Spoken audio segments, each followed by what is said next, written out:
नमस्कार। एक सामान्य सा विषय आपके बीच में रख रहा हूँ। आप लोग ज़रूर उस पर मनन करेंगे और वो विषय है पूर्वाग्रह या माइंडसेट।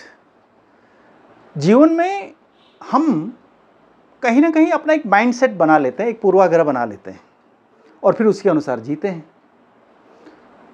कभी कभी वो कोई तार्किक नहीं रह जाते, उनका कोई वास्तविक जीवन से कोई लेना देना नहीं होता, लेकिन फिर भी हम लोग उस प्रक्रिया को अपनाते हैं। तो उसी बात पर मैं आज अपनी बात रख रहा हूं कि पूर्वाग्रह कभी कभी बड़े खतरनाक हो जाते हैं और निरर्थक होते हैं, समय की बर्बादी होती है और अनावश्यक उलझाव रहता है। इसको एक कहानी के माध्यम से जाना जा सकता है। एक पंडित जी थे। पंडित जी जाने माने पंडित जी थे और उनका क्षेत्र में, समाज में बहुत बड़ा दबदबा था।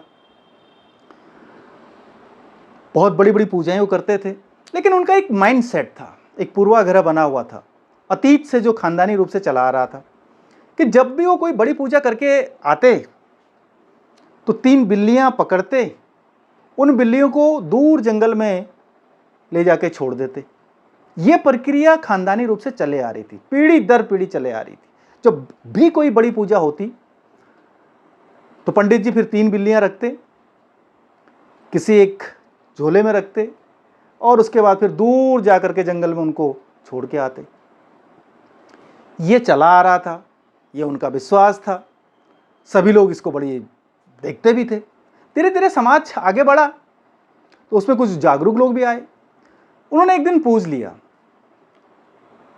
कि पंडित जी आप ये बताइए, ये सब कुछ आप अच्छा करते हैं, बहुत आप प्रकांड विद्वान हैं और बहुत अच्छा ज्ञान आपको सब दिखाई देता है, आपकी ओजस्वी वाणी आपके पास है, आपके अंदर आकर्षक वाणी है, आपका आकर्षक व्यक्तित्व है, लेकिन एक चीज़ ये बताइए कि जो ये जब भी आप लोग कोई बड़ी पूजा करके आते हैं, ये 3 बिल्लियां आप जंगल में क्यों छोड़ते हैं? इतने विद्वान पंडित जी के पास कोई उत्तर नहीं था, सिर्फ एक उत्तर यही था कि ये हमारा खानदानी रिवाज है, ये हमारा खानदानी परंपरा है जिसको मैं निभाता जा रहा हूं और आगे निभाता रहूंगा।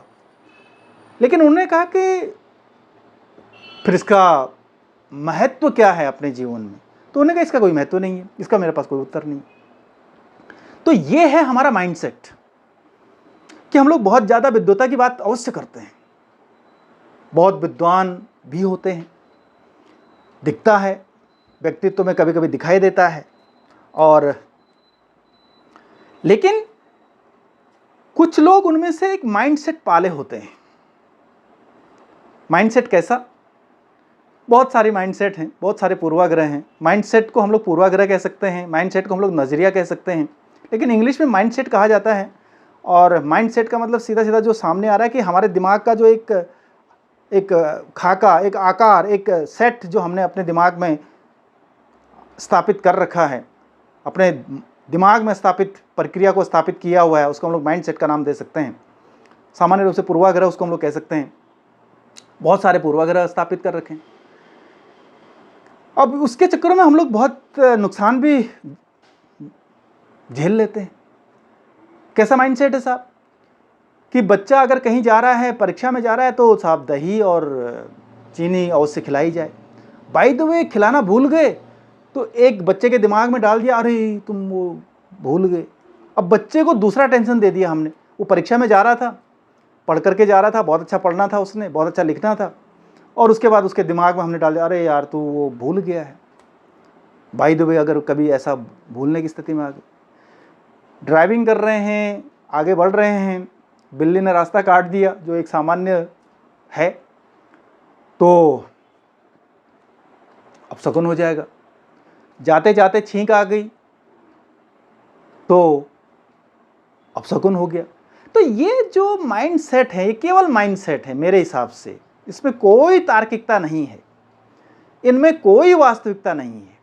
ये केवल संयोग हैं, संयोग हो जाता है, संयोग बन जाते हैं, बिल्ली जाएगी ही जाएगी और छींक आएगी आएगी या अन्य चीज़ें होंगी होंगी, ये बहुत ज़्यादा इनका वास्तविक जीवन से लेना देना, बहुत ज़्यादा क्या, बिल्कुल ही नहीं है, वास्तविक जीवन से बिल्कुल लेना देना ही नहीं है। लेकिन हमने विश्वास किया हुआ है, और ऐसे मैंने बहुत सारे विद्वान लोग देखे हैं साहब, अच्छे अच्छे वैज्ञानिक लोग देखे हैं जो कि इस तरह की प्रवृत्ति में और इस तरह का माइंडसेट लेकर के आगे बढ़ रहे हैं, जो कि कहीं ना कहीं मेरे हिसाब से तो निरर्थक सी बात है, जो मेरे हिसाब से बिल्कुल आभासी बात है और वास्तविक जीवन से उसका कोई लेना देना नहीं है। ऐसे ही माइंडसेट हमारे दिलो दिमाग में आते हैं। एक मैं कहानी सुनाता हूँ जो मेरी वास्तविक जीवन से घटित कहानी है, कि एक विद्यालय है और था, अभी भी है। उस विद्यालय में घंटी, जो घंटी बजती है विद्यालय की, सभी जानते हैं कि विद्यालयों की घंटी कितनी महत्वपूर्ण है, एक स्थान पर थी, लगी थी।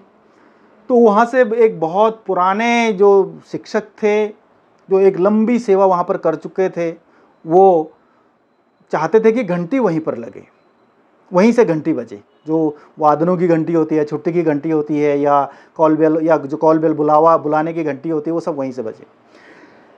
उसके बाद एक नए प्रिंसिपल आए और नई प्रिंसिपल ने कहा कि ये जगह ठीक नहीं है यहाँ पे, इसलिए नहीं है कि वहाँ से कम सुनाई देती थी, तो उन्होंने एक दूसरी जगह सेलेक्ट करी कि घंटी यहाँ पर लगाई जाए, और उन्होंने एक अच्छा सा वहाँ पर ढांचा तैयार करा और घंटी वहाँ पर लगा दी गई। आप यकीन नहीं करेंगे कि जो पहले से वहाँ पर बहुत लंबी सेवा दे करके आ रहे थे, उन्होंने बड़ा विरोध किया और उन्होंने कह दिया कि घंटी यहीं पर लगेगी जहाँ पहले से लगी आ रही है, बिल्कुल घंटी में कोई परिवर्तन नहीं होगा। पूछा गया कि क्यों हुआ, उन्होंने कहा कि क्योंकि चला आ रहा है और ये ही ऐसा ही होगा, हमने ऐसा ही देखा है और ऐसा ही चलेगा। और आज ये नए कौन होते हैं जो इस तरह का परिवर्तन करें? तो जो ये माइंडसेट है, ये हमारा माइंडसेट परिवर्तन करने के लिए या एक नवाचार करने के लिए जो अच्छा है, जो उपयोगी है, उसके लिए तैयार नहीं होता, क्योंकि हमने माइंडसेट पाल रखा है। हमने ऐसा माइंडसेट पाल रखा है कि हमने बिल्कुल उसमें परिवर्तन की कोई गुंजाइश नहीं रखी है। तो ऐसे बहुत सारे उदाहरण जीवन से जुड़े हैं। जब हम लोग माइंडसेट की बात करते हैं, जिससे कि या पूर्वाग्रहों की बात करते हैं, और हम लोग जब उसमें फंस के रह जाते हैं, तो फिर जीवन बस वहीं पर घूम रहा होता है, उस जीवन में नया कुछ नहीं जुड़ता है। क्यों? क्योंकि हमने परिवर्तन के लिए कोई गुंजाइश ही नहीं रखी है। हमने तो ये कहा है कि बस ये चल रहा है तो चल रहा है। अब ऐसा कुछ इस तरह समझ लीजिए कि एक शिक्षक है और एक ब्लैक बोर्ड है और एक चौक है, बच्चे हैं, वो गया और उसने फिर वही करा, वो माइंडसेट है। उसके अलावा लिखा दिया, वो कर दिया, सो कर दिया, फिर आ गया, फिर वो माइंडसेट बना रखा है। लेकिन ऐसे बहुत सारे उदाहरण हैं जीवन में जहाँ पर माइंडसेट बने रहते हैं और जिनका जीवन से कोई लेना देना शायद नहीं होता है, और केवल वो हमारे पूर्वाग्रह होते हैं और हम लोग उनको ढोते रहते हैं। और ऐसे बहुत सारे उदाहरण मुझे याद आ रहे हैं, लेकिन ये सभी लोग इसको जानते ही हैं कि जो हमारे पूर्वाग्रह हैं वो हमने बहुत ज़्यादा पाल रखे हैं। ऐसा रखना है, वैसा रखना है, इसको वैसा रखेंगे, वैसा रखेंगे, चूल्हा ऐसे जलाएंगे, वैसा जलाएंगे, और या कुछ और चीज़ें। देखिए, विश्वास अपनी अलग चीज़ें हैं, आस्थाएं अलग चीज़ें हैं।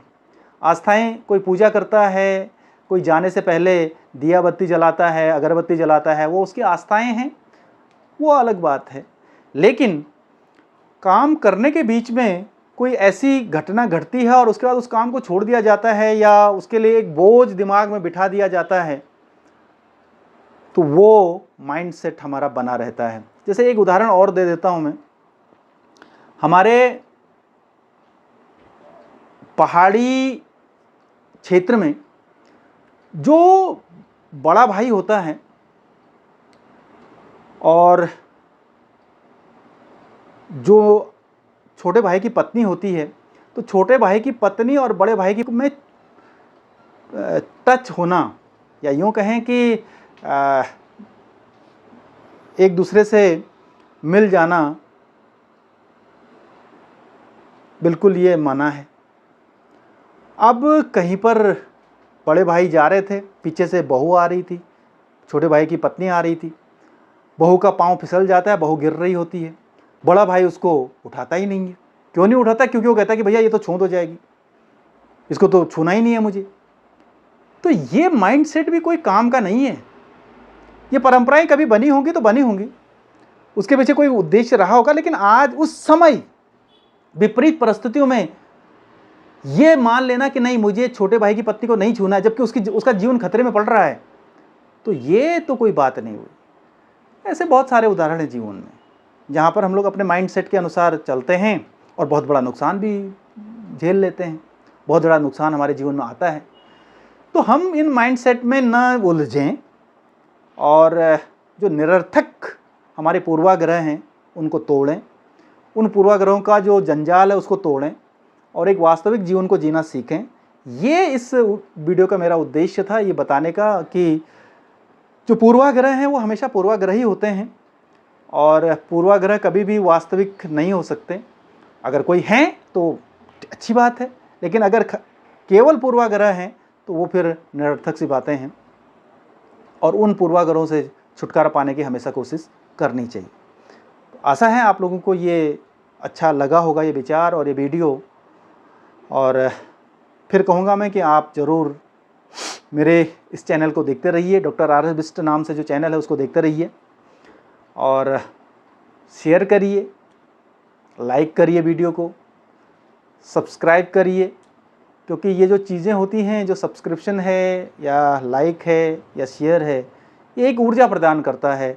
जो अपने विचार साझा करना चाहता है, अपने विचार लाना चाहता है, अपने विचारों के माध्यम से ये सोचता है कि किसी को लाभ हो जाए, उसको एक ऊर्जा मिलती है। तो इन्हीं अपेक्षाओं के साथ, आशाओं के साथ आप सबका बहुत बहुत धन्यवाद।